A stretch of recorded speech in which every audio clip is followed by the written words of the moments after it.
What goes through your mind when you're getting like light bulbs bashed over your head? Nothing makes you feel more alive than getting close to death.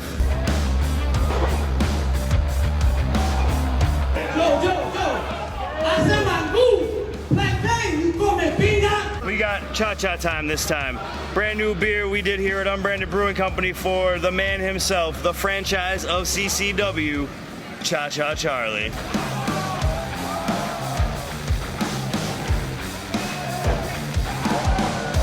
Has there been any spot that you were ever involved in that maybe you woke up the next morning with a few sorenesses or bumps and bruises? Are you talking about my reputation here for getting in the middle of the restaurant? No, not at all. And getting receipts? Yeah. Yeah. Yeah, if you're gonna be dumb, you better be tough, right?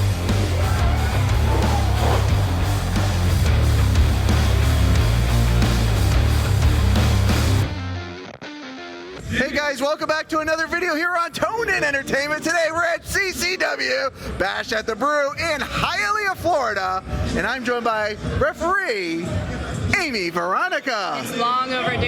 It I is? see you do everybody's interview every time I'm here, and I'm like, when is it my turn? Uh-oh. You know, I seem to get that a lot, and I'm trying my best to get everybody in here as much as I can. But thank you, and we're finally making this happen. Yes, I'm so happy to be here at Bash at the Brew 27, I believe. Are you still able to keep track of how many Bash at the Brew? I was here for the first one, and I've maybe missed 2 in the past 2 years, so I can't keep track anymore. Okay. I just show up every month. What is the vibe like as a referee from the crowd here? Chaos. They are animals some days. Especially as the summer rolls around and the temperature goes up, everybody's sweating, even if you're not doing anything. And they're animals. They want to eat up more of the wrestling. They react to everything, and sometimes in negative ways, as you've probably seen. Some of the refs get never me. Not you. Never me. The ref you suck chant. So yeah, the vibe here is nothing like nothing else. Have you ever gotten the ref you suck chant? Maybe in the beginning when I generally did suck, but I don't suck anymore. Oh, so No, I can't be cocky like that. I make a mistake. you make a mistake, when you catch yourself making a mistake, in the ring as a referee, how hard is it to adjust to maybe? Oh, so I can't speak for everybody else, but for me, it's definitely tough because you get stuck in it for a second, and I've gotten better as the 2 years have gone by, especially in an environment like this, because once you make a mistake and if you dwell on it, it's just going to keep cascading down, and it might even transfer to your other matches. So that's one thing I'm getting better at, but it's something I still need to work on. Now, how long have you been refereeing? This July will be 3 years. 3 years, okay. Yeah. So you kind of started right when the pandemic was in Yeah. full force, okay. Yeah, so I flirted with the wrestling business on and off for the past 8 years.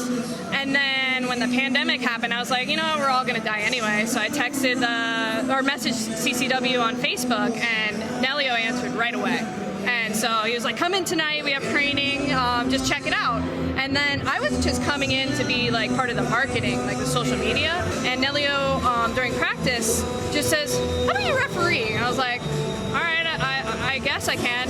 And you think as a wrestling fan, you know all the rules of wrestling until you're thrown into the ring and you're like, oh, I'm supposed to count here? Oh no. Oh, it's only 3 count? Oh. So, and from there, it just, unluckily, COVID was happening, so we were doing very little shows. So I was able to train really well before having my first show, and it was only me and Bruce for a long time.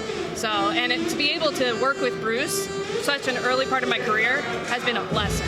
What would you say is the best advice that, of course, if you don't know who we're talking about, Bruce Owens, the one and only Bruce, what would you say that maybe is the best advice Bruce has given you? I remember one of my first shows with him. It was a Nashville show, and we got rained on really bad, and the ring was all sliding and stuff like that. So it was an outdoor arena? Yeah, because it was during the height of COVID. Oh, right. So you had to be outside, and we got rained on, so the ring was really slippery.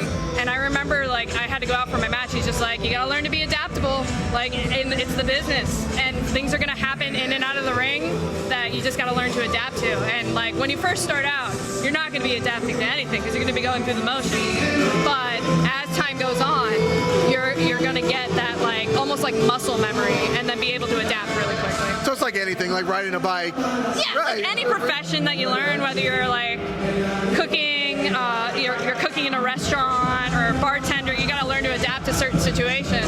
So yeah, definitely. Now I feel like, you know, maybe when you were training, you probably had some nerves, but what were your nerves like the first time you were like doing it like legitly in front of an audience? Oh, like my first show? I'm gonna put this way. I almost shit my pants, let's be honest. Like, it's like anything else. Like, you're just like sitting there, you got the tummy stuff. Not literally, sorry.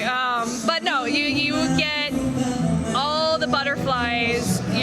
Sometimes you get like a little bit of panic, like shakes and stuff like that. But again, as you do it more and more, it goes away. Like, you learn the motions, you know what you're supposed to do, and you get the confidence, it's gonna go away. Now, you said you were doing stuff in the wrestling business for like 8 years. So what have you done besides being a referee? So when I lived in Texas in 2016, and that was when Dallas wrestling, that area, was huge. Like, they had Keith Lee, they had Raymond Rowe from the War Raiders, whatever they're called now. They had Sammy Guevara and stuff like that, and there was a promotion that I was volunteering for just to like help them with concessions and stuff called VIP Wrestling. Okay. So I kind of helped them out there. I trained for maybe a couple of weeks, and then I found out I was pregnant, and I was like, that kind of went out the window for a couple of years, as you can't really train. But yeah, and so like, and I always flirted with the idea of being a dirt sheet rider or something like that, like just being involved in some way. It wasn't until CCW that I really like head first into it. What's your favorite thing about refereeing? You get to work with so many good people. Like, that's, I guess everybody could say that no matter what level you're in, but like, I get to work like 4 or 5 matches a night, so I get like that diverse like match spread. And yeah, like I've worked with the likes of QT Marshall, Gangrel, like I work with him probably at least once a month. But yeah, just being able to work with such a mass quantity of people is like the best thing. What do you prefer, like singles, tag team, triple threat, scrambles, battle royals? Do you have a preference? I mean, battle royals are definitely the easiest because you're just outside the ring and you're letting the action happen, and then they do the work for you. I like a good dramatic singles match because like there is nothing better than like 2 guys who are having like a hot feud, or like they know how to work really well, and just feeling them pull in the energy of the crowd, and you as a referee will feed off of it and like do your job so much better because you're feeding off the crowd. And the wrestlers, I guess, can attest to that too. Now, when I interviewed Adrian Yes. a couple months ago, and I was telling a buddy of mine that also has a YouTube channel, but not related to wrestling, that I'm interviewing my first wrestler on my first referee on the channel. And he's like, oh, so you mean the guy that does nothing? What would you say to a statement to anybody who thinks the referees do nothing? It's harder than it looks. Because there's so many things that the referee has to worry about. We have to worry about time. We have to worry about the safety of the competitors, because a lot of these guys are athletes. And you know, like if you play the sport, the athlete mentality is like, I don't care if I just fell on my head, like you're going to continue the match. So on top of that, you're very you have to know the rules of wrestling, which a lot of people don't know.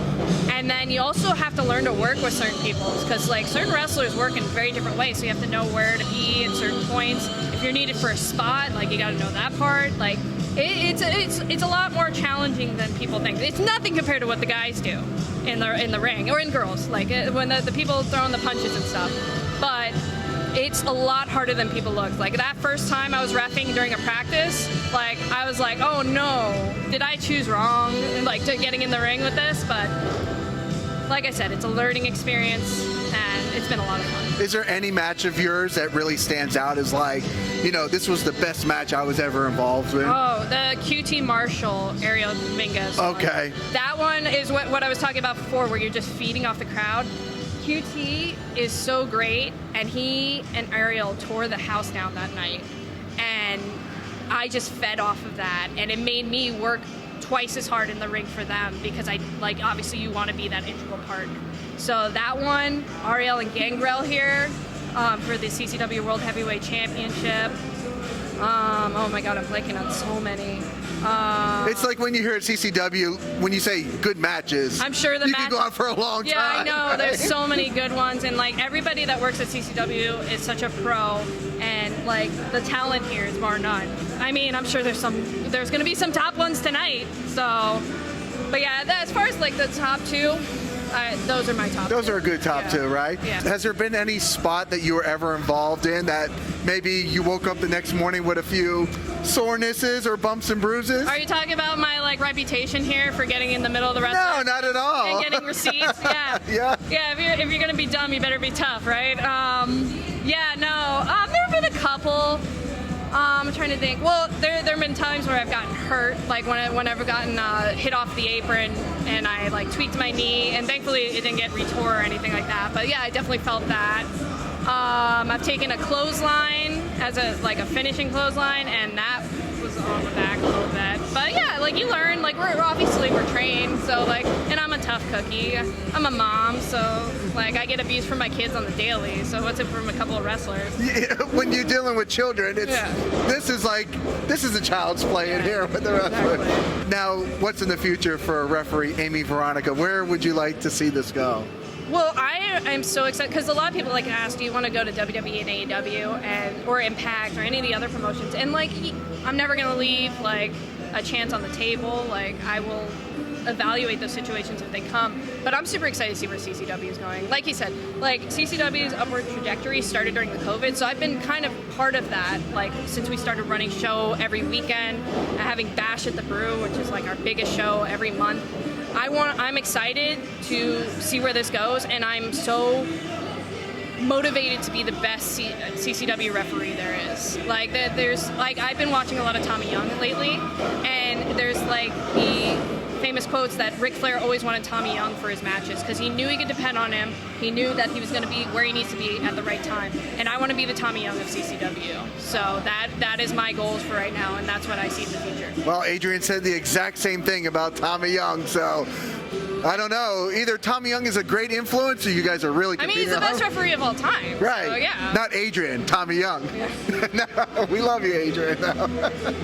Is there anything else we should know before you have to go get ready for the show here tonight? Subscribe to CCW if you haven't yet. Like, you're missing out, and you're going to be missing out on a lot of talent that you're going to later see in WWE and AEW. Like, I'd put money on that. If you want to reach me on social media, at Amy Veronica, or Ref Amy Veronica on both Instagram and Twitter, and that's about it. Stay off my Facebook. There you go. She has made that public about staying off the Facebook. It's her personal Facebook. Yeah. Follow her on Instagram and Twitter. Well, Amy, it's been a pleasure. Awesome. We made this happen here in April 2023. We're sweating profusely right now. I don't know if the camera can pick it up, but like I'm literally dripping down. Oh, it's bad. We need to get rid of the HD camera here and go back to the old SD camera so it doesn't pick up our sweat. Yeah. Oh, God. Well, Amy, it's been a pleasure. I'm going to get you, let you go get ready. Yeah. So, guys, if you like interviews like this with referee Amy Veronica, make sure you stay tuned in here to Tone In Entertainment for future videos. Subscribe to the channel.